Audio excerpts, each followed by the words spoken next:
Françaises, Français, réveillez-vous. La vérité éclate au grand jour et la colère du peuple gronde comme un tonnerre. La France est au bord du gouffre, prête à sombrer dans un abîme de faillite, de désindustrialisation et de pauvreté écrasante. Et que fait Emmanuel Macron, notre président si déconnecté ?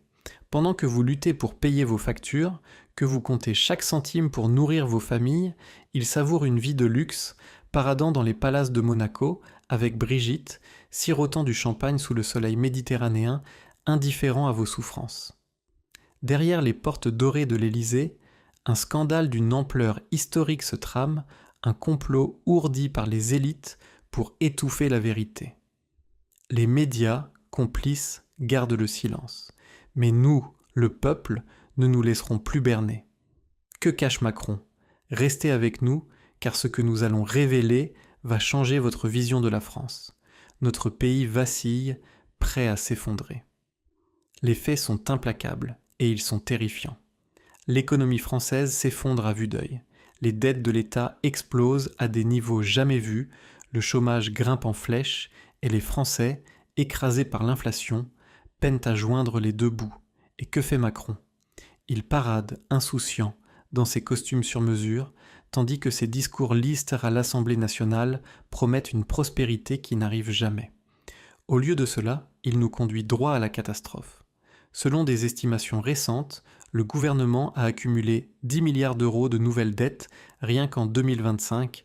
10 milliards, c'est irresponsable, c'est scandaleux. C'est un véritable crime contre les générations futures. Pendant que vous retournez chaque euro pour survivre, Macron et ses alliés s'enfoncent dans un délire de dépenses, dilapidant votre argent comme s'il tombait du ciel.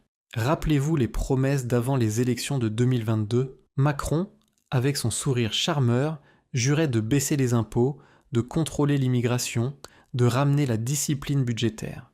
Il parlait d'une France forte, d'un avenir radieux. Mais qu'a-t-il livré ?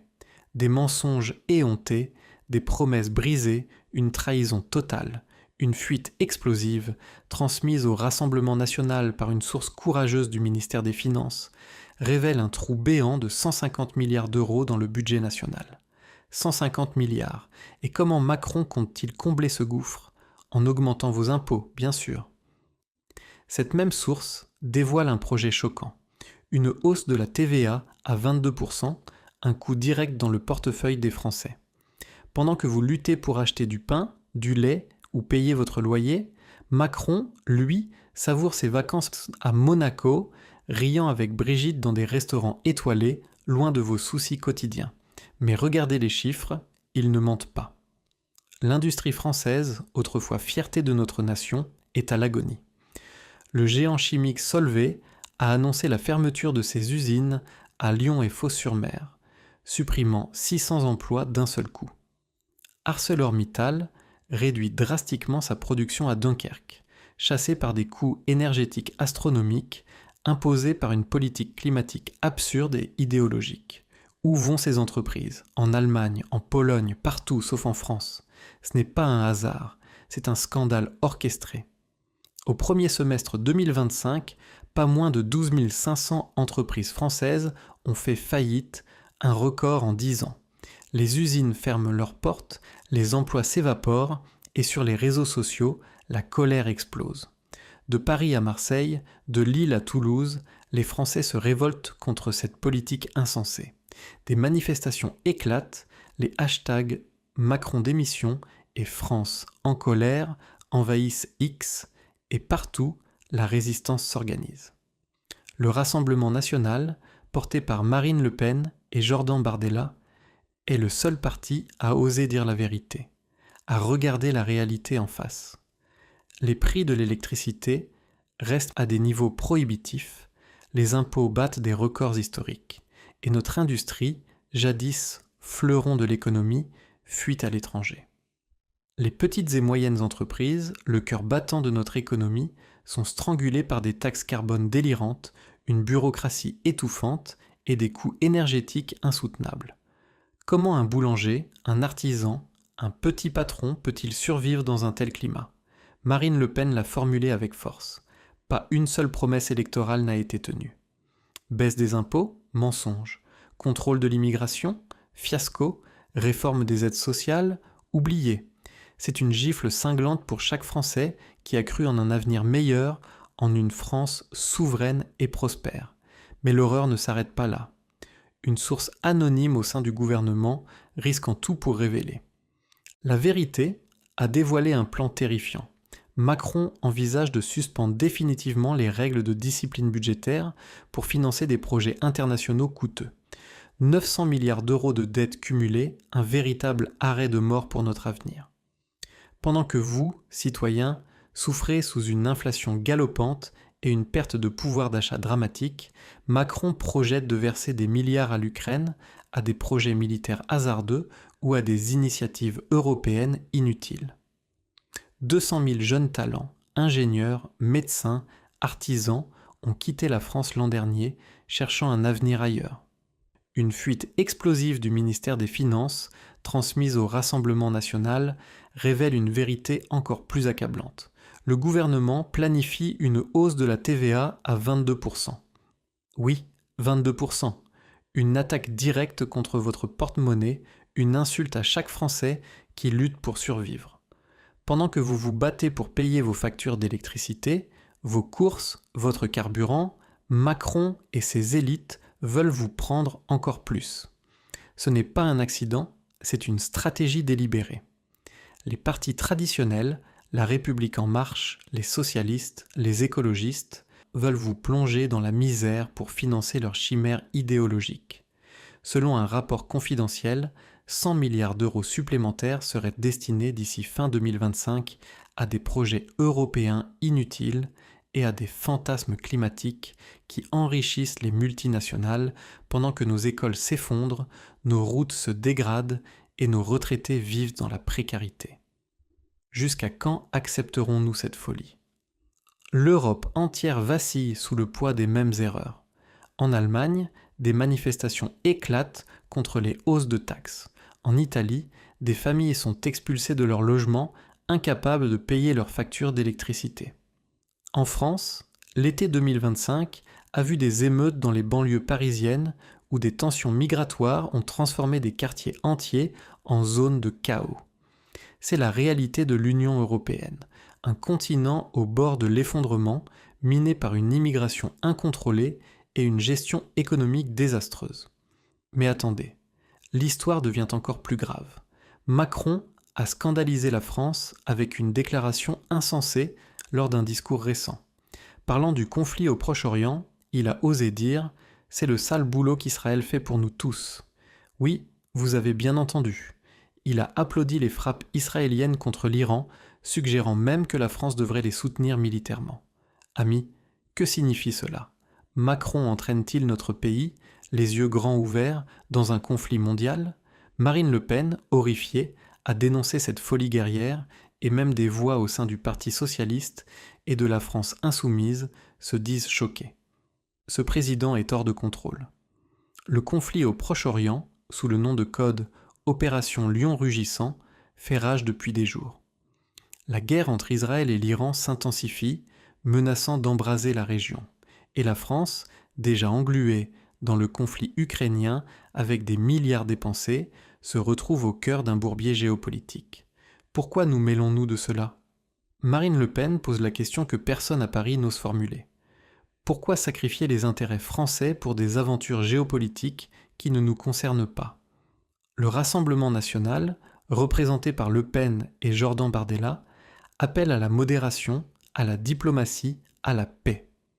Qualifier un conflit de sale boulot est une insulte à tous ceux qui aspirent à un monde stable.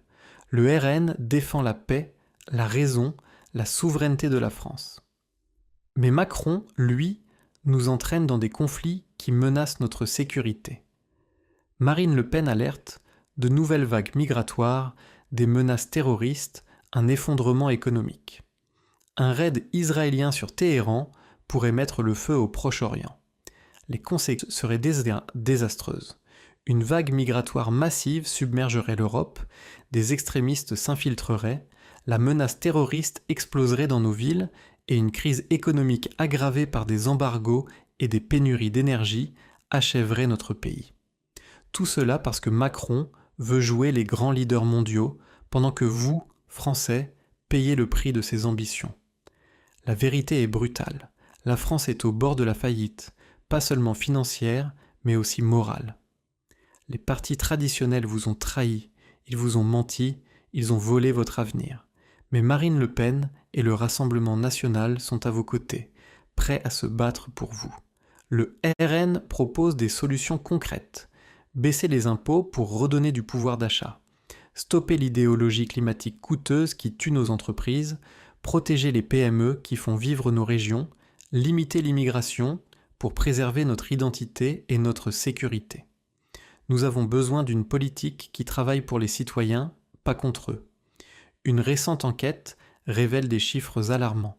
65% des Français craignent de perdre leurs économies à cause de l'inflation et des taxes. 54% exigent un virage immédiat dans la politique économique. 70% disent ne plus faire confiance aux élites parisiennes. C'est un cri du cœur, un soulèvement populaire que nul ne peut ignorer. Sur X, les Français s'expriment avec force. Assez, c'est assez. Le RN est de notre seul espoir. Stop à Macron, stop à la trahison. Le peuple se lève et les élites tremblent. Les médias, aux ordres, veulent isoler le RN parce qu'il dit la vérité que personne ne veut entendre. Mais les citoyens ne sont pas dupes. Selon les derniers sondages, le RN talonne La République en marche et dépasse les 30% dans des régions comme les Hauts-de-France et Provence-Alpes-Côte d'Azur. C'est une vague qui ne peut être arrêtée. Pourtant, au lieu de jouer franc jeu, l'establishment brandit l'épouvantail de l'extrême droite. Les socialistes, les écologistes et la gauche radicale appellent à interdire le Rassemblement national. La ministre de l'Intérieur, Gérald Darmanin, prétend que les services de renseignement agissent indépendamment en surveillant le RN. Mais des experts, comme le juriste Jean-Philippe Desrosiers, affirment que ces services suivent les ordres du gouvernement. Croyez-vous à leur protestation d'innocence? Écrivez un « non » clair dans les commentaires si vous pensez que c'est un mensonge. Les Républicains, eux, incarnent l'hypocrisie absolue. Hier, ils s'appuyaient sur les voix du RN pour faire passer leur projet à l'Assemblée. Aujourd'hui, ils réclament son interdiction. Des figures comme Bruno Retailleau ou François-Xavier Bellamy, qui parlaient encore récemment de dialogue, se taisent soudainement. Le RN, en tant que deuxième force à l'Assemblée, a droit à des postes dans les commissions, mais on les lui refuse. Ce n'est pas un état de droit, c'est un calcul de pouvoir cynique. Le temps de l'inaction est révolu. C'est à nous, le peuple, d'agir. Si vous en avez marre de la France sous Macron, alors j'ai une solution pour vous, cliquez sur le lien en description. Exigeons des élections anticipées pour chasser cette élite corrompue qui nous méprise. Soutenez le Rassemblement national, le seul parti qui défend la démocratie, la liberté et la souveraineté de la France. Adhérez, faites un don, mobilisez-vous dans vos villes, vos villages, vos quartiers, donnez votre voix au RN, la voix du peuple, la voix de la raison. Que pensez-vous? L'interdiction du RN est-elle une attaque contre la démocratie? Écrivez-le dans les commentaires, likez cette vidéo, partagez-la avec tous ceux qui doivent connaître la vérité. Ensemble, nous pouvons renverser ce système. Ensemble, nous pouvons rendre la France aux Français. Restez vigilants, restez unis. Jusqu'à la prochaine fois. Si vous en avez marre de la France sous Macron, alors j'ai une solution pour vous, cliquez sur le lien en description.